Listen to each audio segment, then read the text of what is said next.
Is the Porsche Cayman the best sports coupe reasonable money can buy? You'd have a pretty tough time arguing otherwise. For an insight into just how far ahead of its rivals this car really is, you need look no further than the fact that it's most regularly compared to its 911 stablemate, which cost nearly twice as much. In this third generation guise, the Cayman's classic mid-engine rear-wheel drive layout remains, but has been further developed with a redesigned chassis, a longer wheelbase, lower weight, and yes, a little more power than before. Add in sleeker looks that really offer up that want one factor, and you're looking at an obvious choice in its segment, a supercar in all but price tag. Though Porsche is best identified with the rear-engined 911 sports car, the company actually has just as much heritage in mid-engine machinery. The very first car to bear the name Porsche was, after all, a mid-engine sports car, the legendary 356 No. 1. And back in the 1930s, Ferdinand Porsche himself created the mid-engined Auto Union Grand Prix races. It's slightly surprising then to remember that when the original version of this Cayman was first launched in 2005, it was the first time that Porsche had sold a mid-engine coupe since the 914 of 1969. Of course, they'd been selling the mid-engine Boxster Roadster for nearly a decade before that, the car that provides most of the basics behind this Cayman. Porsche determinedly refutes suggestions that what we have here is simply a Boxster with a roof, but that's essentially what it boils down to. Not that there's much wrong with that. The exemplary handling balance of the brand's entry-level model, enhanced by a body almost twice as stiff, enough to make this car the darling of the Red Mist Brigade in the motoring press, if not as strong a seller as its maker would have liked. Even after pokier engines and a high-tech PDK auto gearbox option were added in 2009, buyers still wondered why they ought to choose a curiously proportioned Cayman coupe when a Boxster convertible was cheaper and prettier. So, what to do? Porsche could certainly make this car quicker, even sharper to drive, more efficient to run, and higher tech to use. And sure enough, it's all been done for this third generation version. What will really help most of all, though, is its new sense of style, influenced not a little by the brand's 918 Spider hypercar. The driveway result is no longer a poor man's 911, but a very desirable design in its own right. A car that makes similarly priced rivals look distinctly one-dimensional, and one that here we're going to put to the test. So, what's it like? Well, the cabin envelops you like a proper sports car should. You sit low and there are no seats behind you, just a bulkhead that separates you from the direct injection engine just 30 centimetres from the small of your back. That'll be either a 2.7 litre 275 brake horsepower unit if you've opted for the standard Cayman, or this 3.4 litre 325 bhp power plant if you've chosen the Cayman S. If you're wondering, that's 10 brake horsepower more in each case than you get from the engines fitted to equivalent Boxster models. Both power plants are 6-cylinder units with 2 banks of 3 cylinders horizontally opposing each other, the pistons moving towards each other like boxers' fists, hence why you'll hear this engine referred to as a flat 6 or a boxer. It's a Porsche staple, meaning a low centre of gravity, and in this car at least, a rather distinctive soundtrack. Listen. You ready? The engine's mid-mounted, that being the major point of differentiation between this Cayman and its pricier 911 stablemate, which has its power plant slung out behind the back wheels. Here, in contrast, it's hunkered down in the middle of the car, something that has all sorts of beneficial effects on this model's handling dynamics. Even if you don't plan to thrash around the Nürburgring, you'll notice a balance and friendliness to the driving experience that feels, well, just right. Like a 911? Well, you could say that in some ways it's better. It's certainly slightly more accessible for the inexperienced, and if you're starting on the Porsche ownership ladder, a couple of years in a Cayman would certainly be useful before graduating on to a 911. Many are so satisfied that they never move on from here.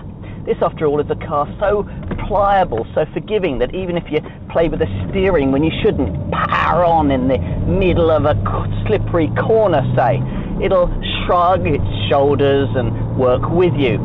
This feeling of sheer control is so complete that some might feel some of the fun has been taken out of the experience.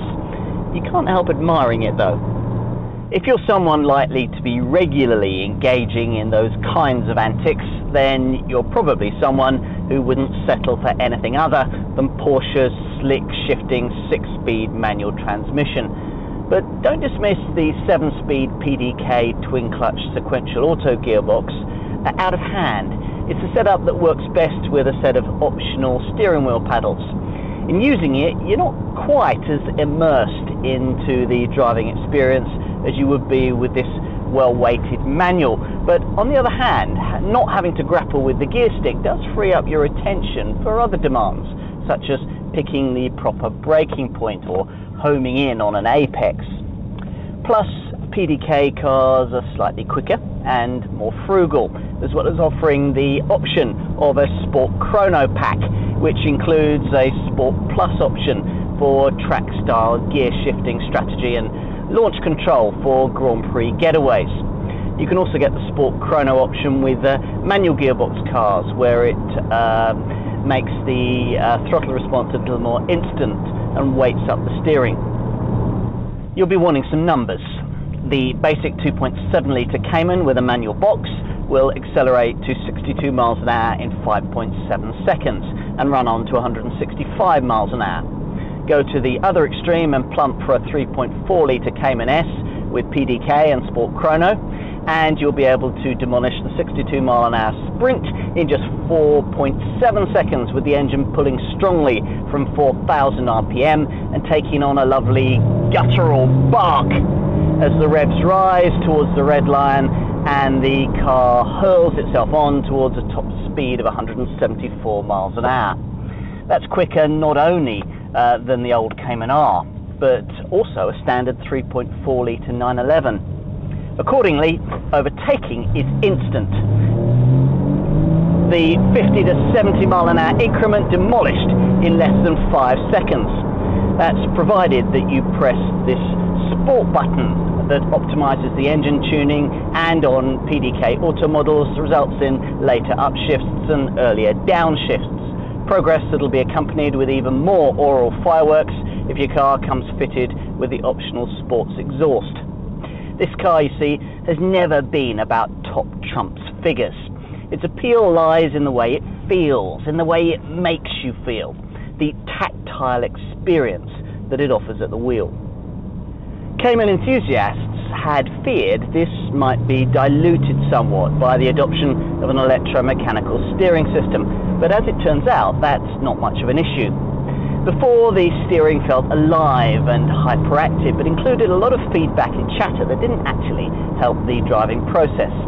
This setup is a lot more composed and mature, though no less responsive and accurate through the corners, enabling you to place the car with pinpoint accuracy exactly where you want it. Side with the red mist writers who don't like this arrangement, and all I can say is that you struggle to find anything very much better elsewhere.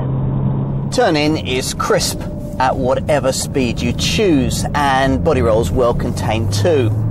Porsche claims this car is 40% stiffer than its predecessor, and it feels like it.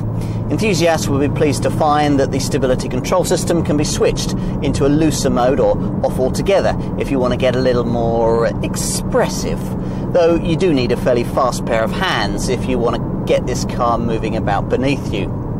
The brakes, as you'd expect, are mighty, and you can choose the optional carbon ceramic discs.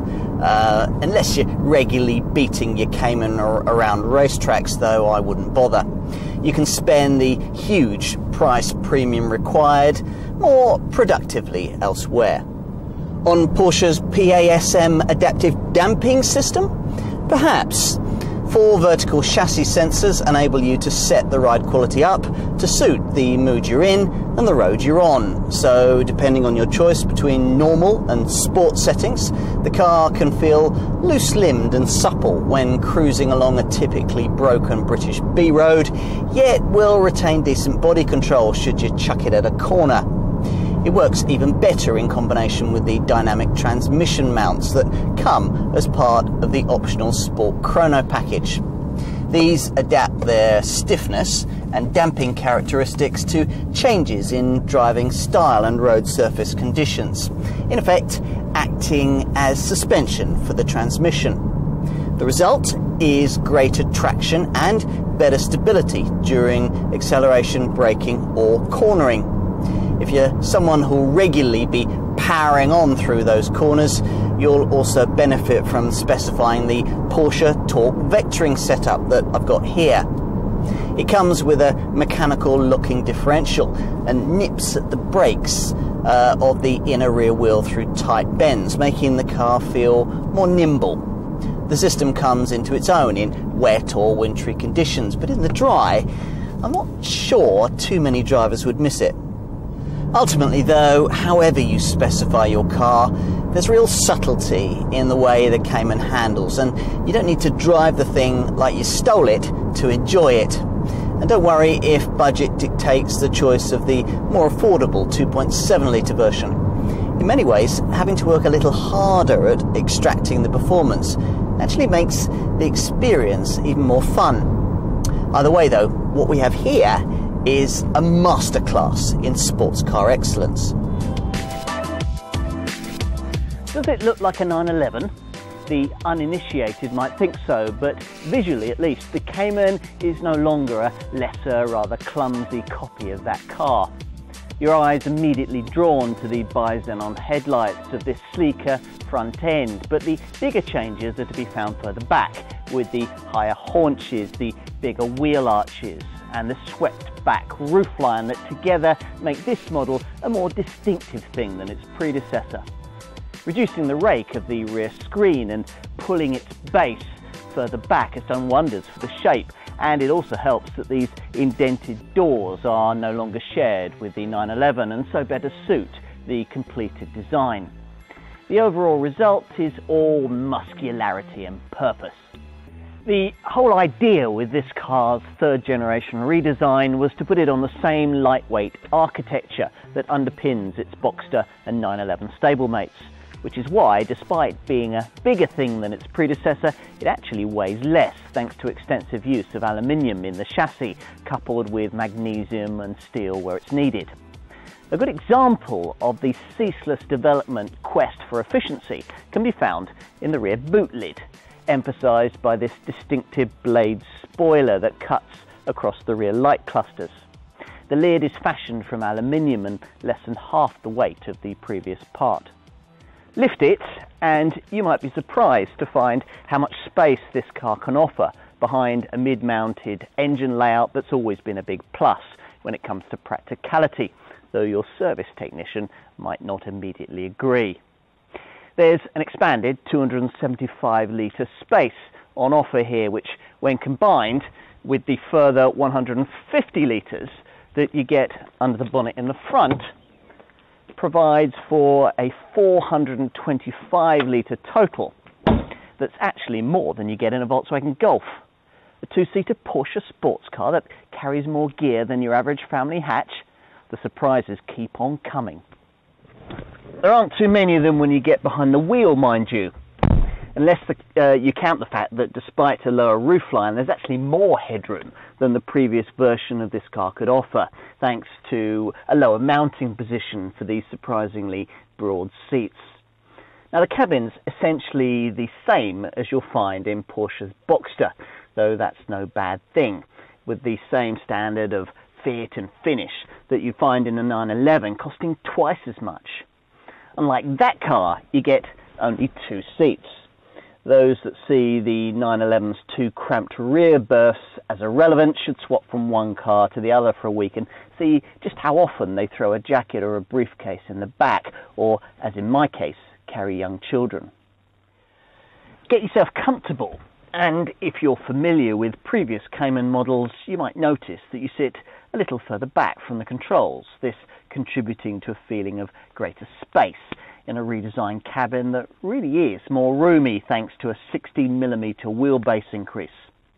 The usual bulky centre console arrangement has been tidied up by fitting an electronically operated handbrake down here, and also by moving the cup holders off to a slot by the glove box.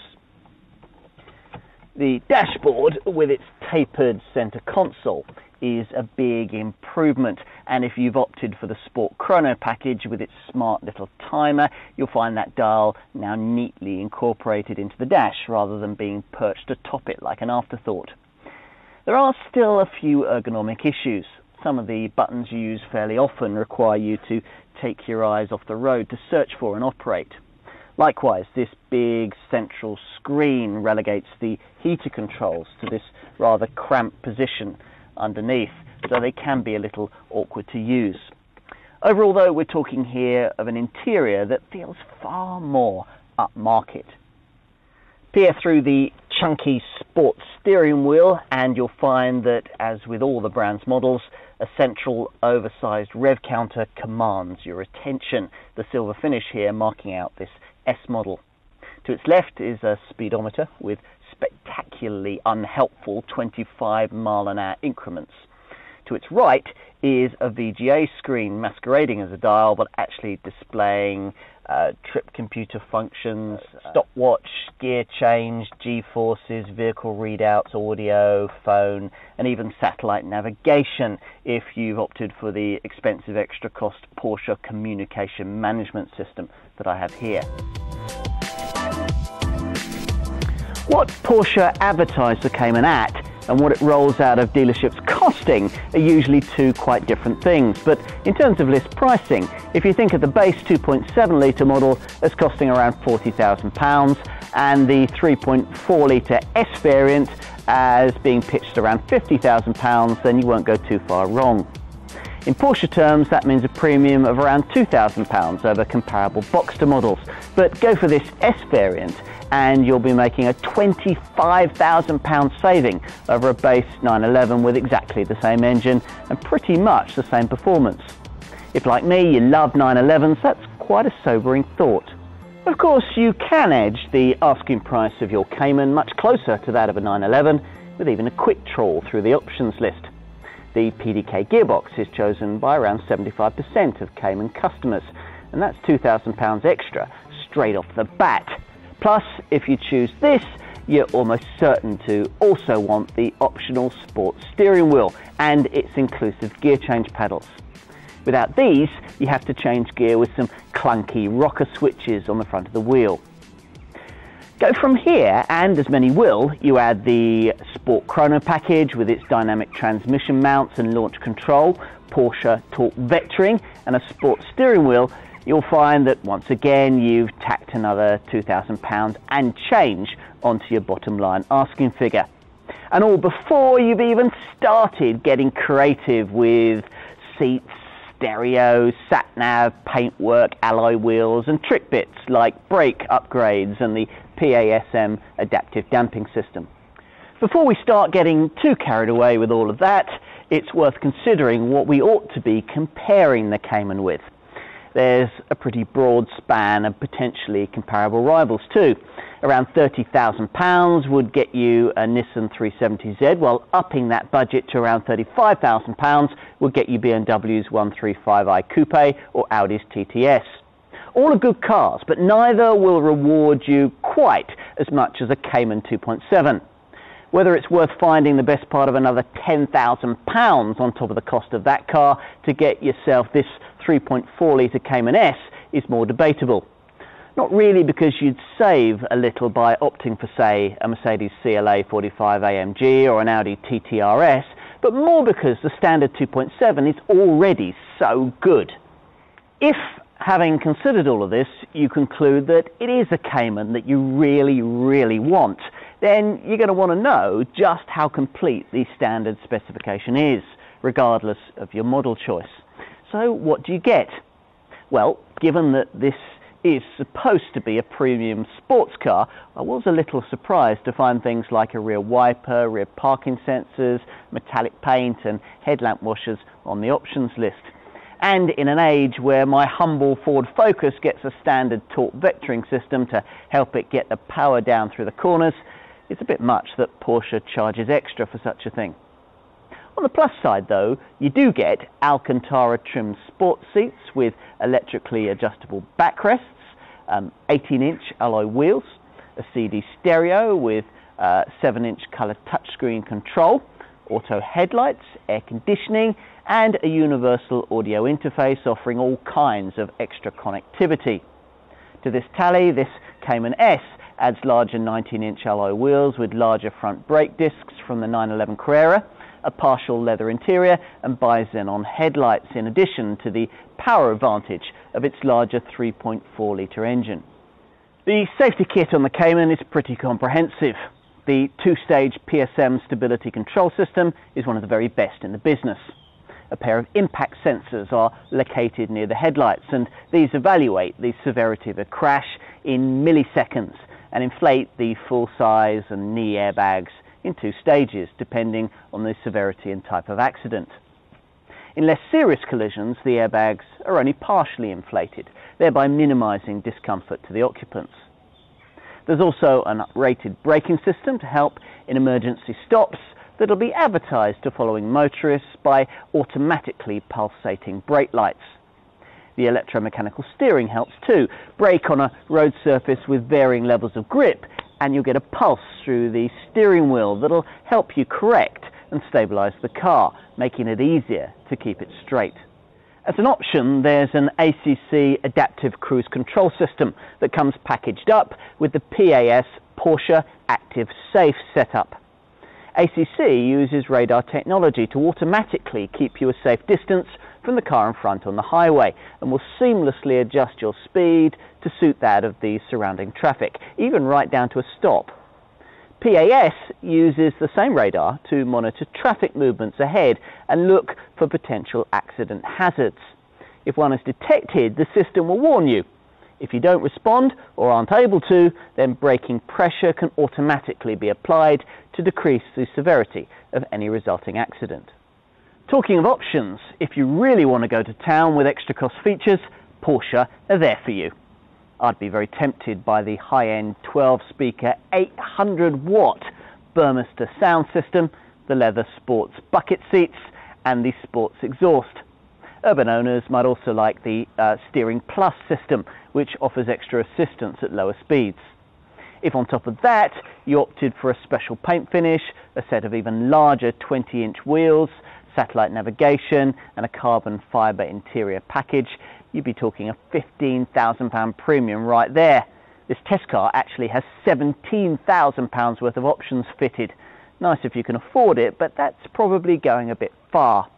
Ultimately, like most Porsche models, this one is extremely specification dependent, and putting too little or too much gear into the car is folly.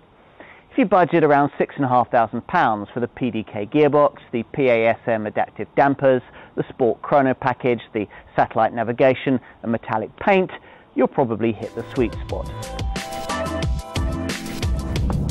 The Porsche Cayman is one of those cars that looks expensive to run, but needn't burn a huge hole in the budget. What's more, this third generation model has made some very real and appreciable efficiency improvements over its predecessor. It's helped by a start-stop function that cuts the engine in traffic when you don't need it, a 30 kilogram weight saving, a sleeker 0.30 CD drag factor, and the reduction of internal friction in the flat six engines. To achieve all of the 15% fuel efficiency improvement Porsche is claiming though, you really need the PDK gearbox, which has all kinds of clever features, among them a so-called coasting function. Now, this disconnects the drive from the rear wheels when you lift off the throttle when cruising, though not when the sport mode is enabled. Punching that button is an easy fix to cut out coasting if, like me, you don't like the way that it'll stop you being able to slow the car from a cruise by using engine braking.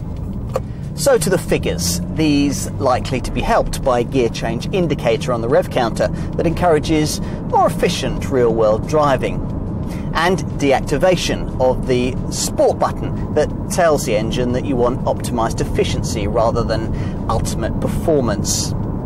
Now, this Cayman S manual will return 32.1 miles to the gallon on the combined cycle, whereas if Porsche had ticked the PDK option box here, we'd be looking at 35.3 miles to the gallon.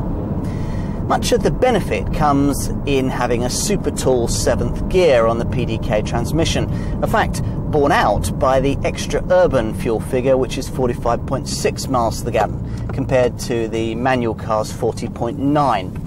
In fact, a PDK-equipped Cayman S is better on fuel than a manual Cayman 2.7. If you want the best economy, go for a Cayman 2.7 with PDK, where you'll average 36.7 miles to the gallon with emissions of just 180 grams per kilometre. By way of contrast, something like a Nissan 370Z GT will return 26.7 miles to the gallon and emit 248 grams per kilometre. Even BMW, a company who pride themselves on their efficient power plants, can't get close to Porsche here. A BMW 135i Sport, for example, is 19 brake horsepower down on the Cayman S, yet returns worse fuel economy and emissions. Insurance groupings are 37E for the Cayman 2.7 and 41E for this Cayman S. Taking these costs plus residual values, fuel economy, servicing and VED taxation into account, the Porsche continues to look better on the balance sheet than its rivals.